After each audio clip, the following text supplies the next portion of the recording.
Halo guys, assalamualaikum warahmatullahi wabarakatuh. Welcome to my channel Sahabat Bujira Belajar Hidup dari Jalan Cerita. Seperti biasa, kita buka departemen dulu. Jalan-jalan ke Surabaya. Jangan lupa beli serambi abu. Jumpa lagi dengan Ana Dalika. Terima kasih sudah mampir di channel aku. Uang. Siapa yang tidak tahu dengan benda yang satu ini?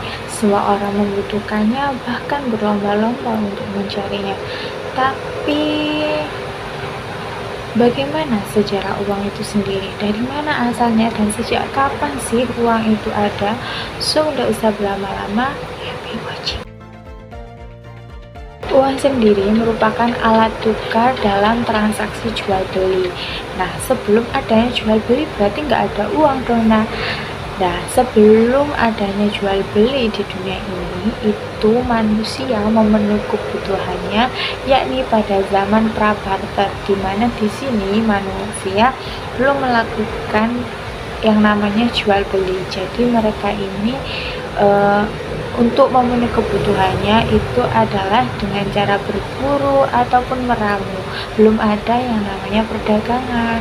Namun seiring berjalannya waktu, manusia menyadari keterbatasan dirinya dan mereka juga menyadari bahwa mereka ini tidak dapat hidup sendiri atau makhluk sosial, sehingga membutuhkanlah itu bantuan orang lain. Akhirnya terciptalah yang namanya barter, di mana barter ini merupakan kesepakatan antara dua orang untuk menukarkan benda yang mereka miliki untuk memenuhi kebutuhan mereka. Nah, barter ini terjadi karena kesepakatan antara kedua belah pihak yang saling membutuhkan. Namun di sini seiring berjalannya waktu, barter ini juga dirasa kurang efektif. Akhirnya dikenal itu yang namanya sistem uang barang, di mana barang ini memiliki nilai sebagai alat pertukaran.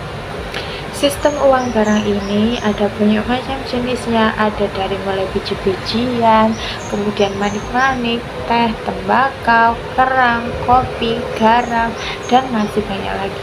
Bahkan pada zaman Romawi kuno, mereka menggunakan garam sebagai upah dari pekerja. Meskipun lebih sederhana dari sistem barter, namun sistem uang barang ini seiring berjalannya waktu, masyarakat juga merasa bahwa ada kelemahan tersendiri dari sistem uang barang ini, seperti sulit disimpan, kemudian sulit diangkut, mudah rusak, dan sulit ditentukan nilainya juga. Akhirnya pada tahun kurang lebih 9.000 sampai 6.000 sebelum Masehi, ketika masyarakat ini sudah mengenal yang namanya sistem hasil pertanian, mereka menggunakanlah itu hasil pertanian mereka dan juga ternak ini sebagai alat tukar. Kemudian pada tahun 1200 sebelum Masehi, masyarakat mulai berkembang dan menggunakan alat tukar, yaitu bergantilah itu menjadi kerang ataupun moluska. Lama-kelamaan masyarakat menyadari bahwa ini kok nggak tahan lama ya, terus mudah rusak juga gitu. Akhirnya mereka pun mencarilah itu kira-kira apa ya bahan yang mudah dijadikan sebagai alat tukar tetapi juga awet dan tidak mudah rusak. Akhirnya mereka berpikirlah itu untuk beralih menggunakan besi sebagai alat tukar. Salah satunya yaitu kaum Olivia di Ukraina. Mereka mulai menggunakan mata uang sejak abad ke-7 sebelum Masehi. Namun di sini mata uang pun yang digunakan juga masih sederhana, belum ada nilainya, tetapi terbuat dari besi gitu. Kalau misalkan kita uang itu ada nilainya, lah ini mereka menggunakan cuma belum ada nilainya gitu, dan hanya berlaku di daerah mereka sendiri, dalam lingkup mereka sendiri. Mereka pun menggunakan mata uang itu sebagai alat tukar resmi di wilayah dengan nama Great City, yaitu sebuah wilayah di beberapa wilayah seperti ada Ukraina sendiri, kemudian Asia Tengah, Eropa Timur ya, kemudian Kaukasus Utara, kemudian Rusia juga. Uang pasca barang ini juga terdiri dari berbagai macam bentuk loh, seperti lumba-lumba, sekop, dan masih banyak lainnya. Cuma yaitu tadi belum ada nilainya. Kemudian pada sekitar kurang lebih abad ke-6 sebelum Masehi, yaitu tepatnya pada tahun 580 Masehi, bangsa Lydia mulailah itu berpikir untuk membuat mata uang mereka yang lebih berharga lagi. Akhirnya mereka pun memutuskan untuk membuat mata uang mereka ini dengan campuran emas dan perak dengan perbandingan 75 dibanding 25 dengan gambar singa, dan mereka pun menjadikan itu sebagai salah satu standar uang logam yang disebut uang stater atau standar dengan bentuk pecah. Kemudian pada tahun 560 sampai 1546 sebelum Masehi, masyarakat Aztec dari bangsa Yunani ini mulai membuat uang logam dengan versi mereka sendiri dengan bentuk yang lebih menarik, dan ini membuatnya semakin dikenal, dan bangsa Yunani inilah yang berperan dalam menyebarkan pengaruh mereka untuk membuat koin itu ke masyarakat-masyarakat yang belum mengenal mata uang.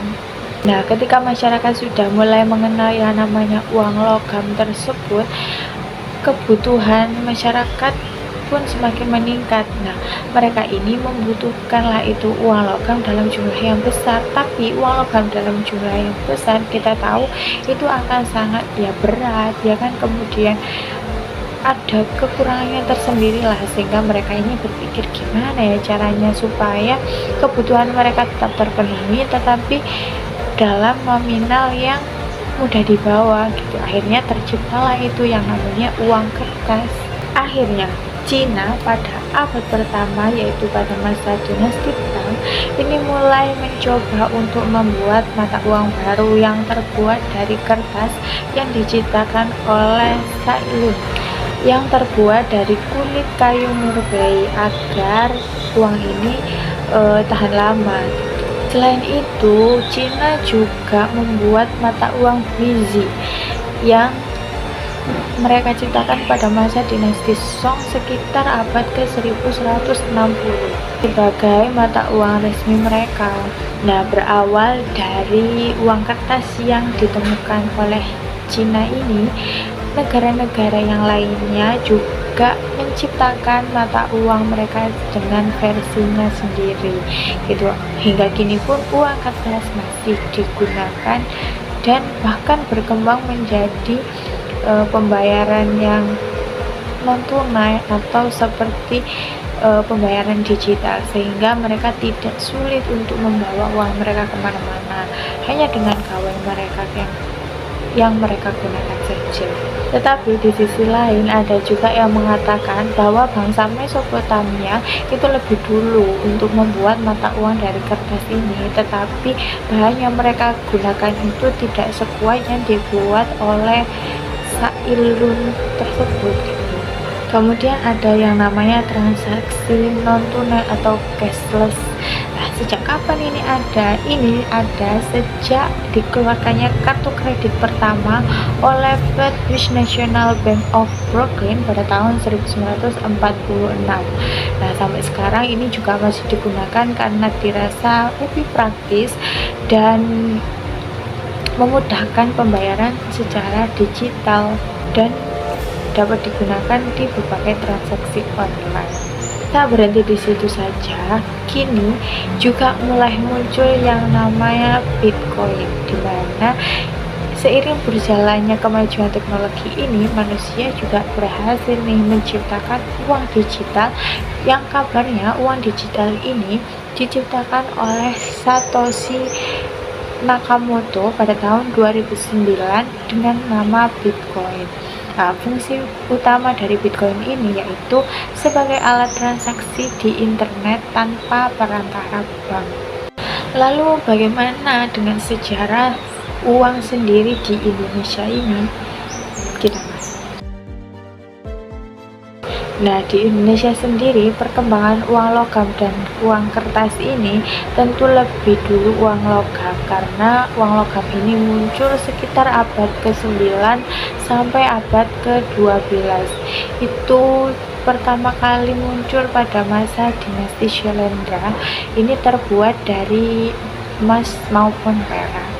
Namun seiring berjalannya waktu, koin ini juga terbuat dari manik-manik itu yang memprakarsai adalah dari kerajaan Sriwijaya. Dan kemudian itu mulailah menyebar hingga Jawa, Kalimantan, juga Indonesia bagian timur.